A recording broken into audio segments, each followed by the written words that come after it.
Hello রাজশাহীবাসী, আসসালামু আলাইকুম। নিশ্চয়ই সবাই অনেক ভালো আছেন, আরও ভালো থাকবেন। একটা গুড নিউজ দিচ্ছি। আগামী 4 নভেম্বর রাজশাহী জেলার তানোর পৌরসভার মন্ডমালা গ্রামে ফজর আলী মোল্লা ডিগ্রি কলেজ মাঠে অনুষ্ঠিত হতে যাচ্ছে শহীদ শেখ রাসেলের 59তম জন্মদিন উপলক্ষে আন্তজেলা কাবাডি প্রতিযোগিতা 2022। এই প্রতিযোগিতাটি আয়োজন করেছে আমার স্বপ্ন ফাউন্ডেশন এবং রাজশাহী জেলা ক্রীড়া সংস্থা। সো রাজশাহীতে যারা যারা থাকেন কেউ কিন্তু মিস করবেন না, সবাই চলে আসবেন 4 নভেম্বর মন্ডমালাতে। দেখা হবে সবার সাথে। Love you. ঢালিউডের আলোচিত অভিনেত্রী মাহিয়া মাহি লাইট ক্যামেরার বাইরে আছেন বছর খানেকের বেশি সময় ধরে। বিয়ের পর স্বামীর সংসার নিয়ে দারুণ সময় কাটাচ্ছেন এই নায়িকা। স্বামীর ডিভোর্সের খবরে মাহিয়া লিখলেন আলহামদুলিল্লাহ, কিন্তু কেন? হ্যাঁ ভিউয়ার্স, সেই বিষয়ের উপর অজানা কিছু তথ্য এখন আপনাদের সামনে শেয়ার করব।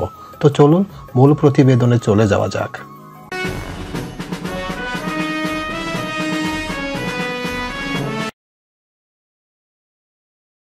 প্রথম বউয়ের সঙ্গে স্বামীর বিচ্ছেদের খবরে আলহামদুলিল্লাহ বললেন মাহিয়া মাহি। ঢাকাই চলচ্চিত্রের জনপ্রিয় নায়িকা মাহিয়া মাহি সিনেমার পাশাপাশি ব্যক্তি জীবন নিয়ে বেশ আলোচিত। বিশেষ করে বিয়ে ও বিচ্ছেদ নিয়ে দীর্ঘ সময় আলোচনার কেন্দ্রে থেকেছেন তিনি। 2016 সালের 25শে মে সিলেটের ব্যবসায়ী মাহমুদ পারভেজ অপুকে বিয়ে করেন মাহি। এরপর হঠাৎ 2021 সালের 23শে মে অপুর সঙ্গে 5 বছরের সাংসারিক জীবনের ইতি টানার ঘোষণা দেন তিনি। বিচ্ছেদের ঘোষণার পর নতুন করে বিয়ে নিয়ে নানান গুঞ্জন শেষে ওই বছরই 13 সেপ্টেম্বর গাজীপুরের ব্যবসায়ী এবং রাজনীতিবিদ রাকিব সরকারের সঙ্গে বিয়ের ঘোষণা দেন মাহি। সেই সময় জানা যায় মাহির আগেরও আরেক স্ত্রী রয়েছে রাকিব সরকারের, তবে সেই স্ত্রীর সঙ্গে বিয়ে বিচ্ছেদ হয়েছিল কিনা তা জানা যায়নি।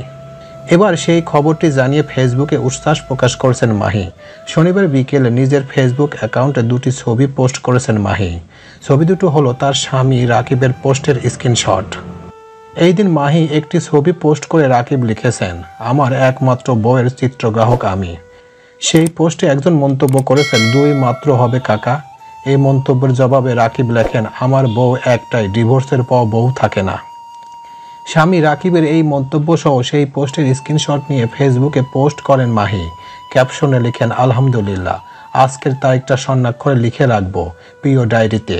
তোমার এই একটা লাইন কথার জন্য আমি যুগ যুগ ধরে অপেক্ষা করছিলাম।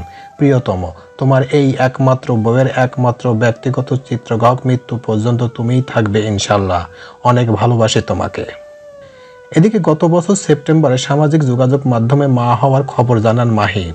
অন্যদিকে অভিনয়ের পাশাপাশি স্বামীর সঙ্গে নিজেও রাজনীতিবিদ মাঠে সক্রিয় হয়েছেন তিনি। সম্প্রতি চাঁপাইনবাবগঞ্জ 2 আসনে উপনির্বাচনে প্রার্থী হতে আওয়ামী লীগের মনোনয়ন ফর্ম সংগ্রহ করেছিলেন তিনি, কিন্তু তাকে মনোনয়ন দেওয়া হয়নি আওয়ামী লীগের পক্ষ থেকে।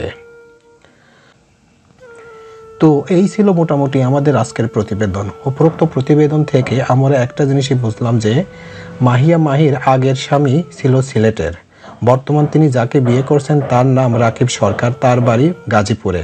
কিন্তু রাজনৈতিক ময়দান এবং অন্যান্য দিক দিয়ে মাহিয়া মাহি এই পর্যন্ত অনেকগুলো খবরের শিরোনাম হয়েছেন।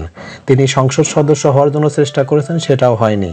কিন্তু বর্তমান তিনি ছবি সিনেমার থেকে অনেক দূরে আছেন, তিনি নতুন করে কোনো ছবিতে চুক্তিবদ্ধ হননি। তো তিনি এখন একটা দিকে খুশি হয়েছেন যে তার যে বর্তমান স্বামী অর্থাৎ রাকিব সরকারের আগের বউকে তিনি ডিভোর্স দিয়েছেন। এই খবর শোনার পর থেকে তিনি অনেক খুশি এবং সেই কারণে তিনি আলহামদুলিল্লাহ বলেছেন। প্রিয় ভিউয়ার্স, আমার এই তথ্য এবং ভিডিওটি যদি আপনাদের কাছে একটুখানি ভালো লেগে থাকে তাহলে অবশ্যই লাইক, কমেন্ট, শেয়ার করবেন এই ভিডিওটি। আর যারা এখন পর্যন্ত আমার এই চ্যানেলটি সাবস্ক্রাইব করেন নাই তারা দ্রুত আমার এই চ্যানেলটি সাবস্ক্রাইব করে রাখবেন। তো আজকে এই পর্যন্তই, সবাইকে ধন্যবাদ জানিয়ে এখানেই শেষ করছি। আল্লাহ হাফেজ।